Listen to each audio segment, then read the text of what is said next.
मोहन भागवत ये कह रहे हैं कि हिंदू मुस्लिम एकता की बात करना ही भ्रामक है, क्योंकि हिंदू और मुसलमान दरअसल एक हैं ही। मोहन भागवत की साझी विरासत, ये जरा आप देखिए और क्या क्या जिक्र किया गया है आरएसएस चीफ की तरफ से। मुस्लिम राष्ट्रीय मंच का दरअसल एक कार्यक्रम था, एक बुक का विमोचन था और उसमें संघ प्रमुख मोहन भागवत की ये स्पीच हो रही थी और इसी स्पीच के दौरान इन तमाम बातों का जिक्र मोहन भागवत की तरफ से किया गया है। उन्होंने एक बड़ी अच्छी बात कही कि सभी भारतीयों का डीएनए एक है, चाहे वो किसी भी धर्म के हों, हिंदू हो या मुसलमान, इससे फर्क नहीं पड़ता। हजारों सालों से हम सब भारतीय हैं, हमारा डीएनए एक है। हिंदू मुस्लिम एकता भ्रामक है क्योंकि वो अलग नहीं बल्कि एक है। मतलब इस हद तक हिंदू और मुसलमान एक हैं और आपसी भाईचारे से रह रहे हैं कि हिंदू मुस्लिम एकता की बात करना ही भ्रामक है। लिंचिंग करने वाले लोग हिंदुत्व के खिलाफ हैं, ये बड़ा बयान मोहन भागवत की तरफ से कि गाय के नाम पर जो लिंचिंग करते हैं उनका हिंदुत्व से कोई वास्ता नहीं है। लिंचिंग करने वालों पर सख्त कानूनी कार्रवाई होनी चाहिए, यह कहा संघ प्रमुख मोहन भागवत ने।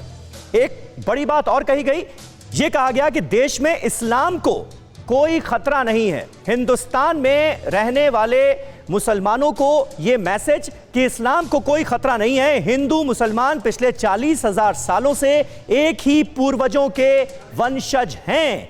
ये बातें मोहन भागवत की तरफ से की गई। यूपी में ही प्रोग्राम था, गाजियाबाद में, जहां पर एक बुक का वो विमोचन करने पहुंचे थे और उसी दौरान उन्होंने ये स्पीच दी, उसमें इन तमाम बातों का जिक्र किया। अवनिजेश अवस्थी जी, शुरुआत आज आपसे। संघ प्रमुख मोहन भागवत ने निश्चित तौर पर कल की अपनी स्पीच में बहुत बड़ा मैसेज एकता और भाईचारे को लेकर दिया है। क्या संदेश है? कुल मिलाकर लबोलुआब आप क्या देखते हैं मोहन भागवत के इन बयानों का? समीर जी, ये पहली बार नहीं है। परम पूजनीय सरसंघ चालक जी ने हमेशा कहा है कि हम सब के पूर्वज एक हैं, हम सब भारत मां की संतान हैं। पूजा पद्धति, उपासना पद्धति अलग अलग हो सकती है, कुछ भी हो सकती है, कोई नास्तिक भी हो सकता है, किसी की कोई भी नहीं हो सकती, लेकिन है तो हम सब एक यहाँ पर रहने वाले। और अब यह वैज्ञानिक बात है कि आपका सबका डीएनए टेस्ट कर लीजिए, सबका एक है।